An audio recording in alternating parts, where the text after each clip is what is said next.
Hello everyone, today's demonstration is about interfacing the RPi4B to the CM530.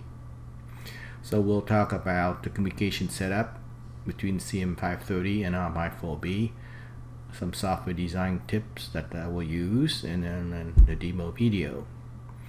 So my recent book concentrate on interfacing RPi and also just a nano to the engineering system, so or CM550.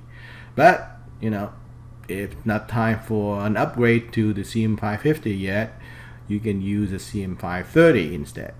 So you can see here I have an RPi4B here. I use the BT-410 dongle, and then on the BT-410 receiver on the CM530 itself. In this example, I use only a single AX12 here. And key thing is interesting is that plain USB-A to USB mini cable that come with the CM530. You can use it too to hook up between the RPi4B and the CM530. They work great the same way. On the RPi4B, I have decided to use Python, but most popular, and also I plan to use ROBOTIS Remocon Packet protocol with it. So this Remocon Packet protocol requires that you use a byte array construct on the Python side with 6 bytes in each, and 0 and 1 are pretty much fixed all the time, and then 2 and 5 are variable depending on the data that you have. We're coming up in the next slide, in this slide here. And the interesting that I found with this, whether you use the BT-410 dongle or USB mini cable to connect between the RPi4B and the CM530, the Raspberry OS recognizes TTY USB 0, which was kind of interesting.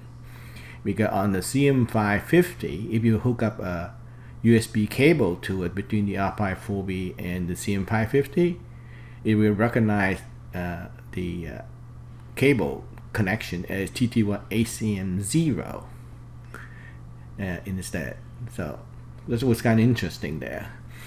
Alright, so you can see I set up TTY USB 0, 57.K, timeout 0.1 second, no big deal there.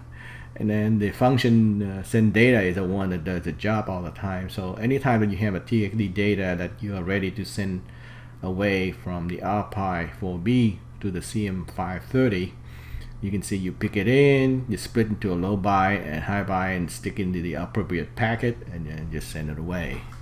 No big deal there. And then for the processing of the RPi keyboard, we plan to use RC100 protocol.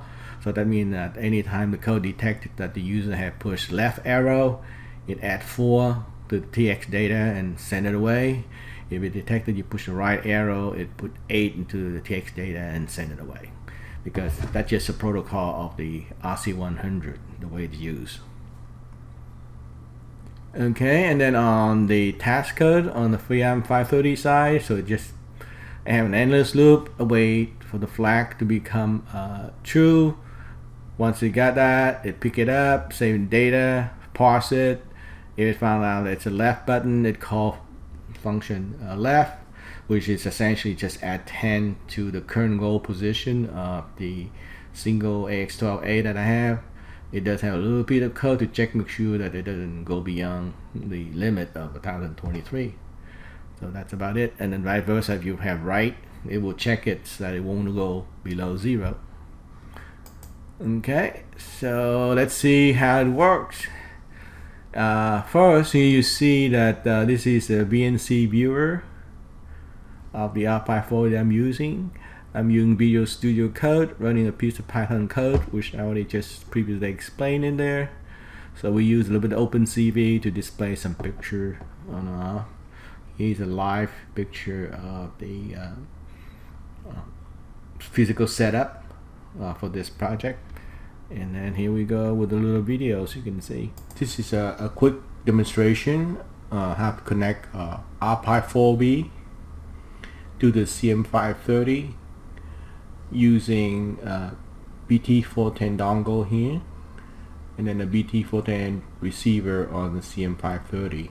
it has only one AX12 hookup to it now to serve the demonstration. So this is a Python code. Of course, this window here is a VNC viewer of the RPi4B. So you can see that I made a little program where you can toggle on the control of the CM530 or toggle on right now. So this is toggle off. So if you toggle on, you can see that you just turn left, you can see the AX12 move.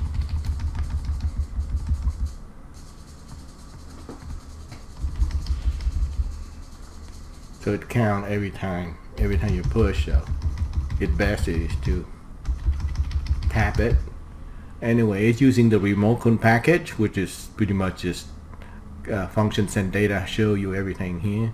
Basically, DXD package is a 6-byte packet, and only byte subscript 2 to 5 are the one that need to be changed every time you have new data coming in. That is all. And quickly shut here. These are a little menu, and has some picture on and off. You can see over here. Just using OpenCV to put the pictures, and then the loop. You just pick up the key. If you put escape, it break out the main loop. If you push on one to toggle on and off the pictures. The key code is here. Is anytime that the robot one is true, that means you want to send data to the CM530.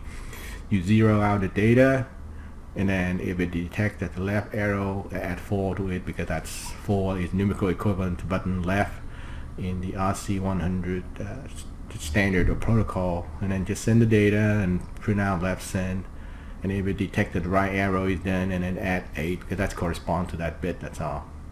So that's it. So it does work. So you can make an RPi4B communicate to CM530 using USB BT-410 dongles and BT-410 receiver on it. And also, it's not shown here, but I also tried just a plain USB cable from USB-A to USB mini over here, and it worked the same way, and it works fine.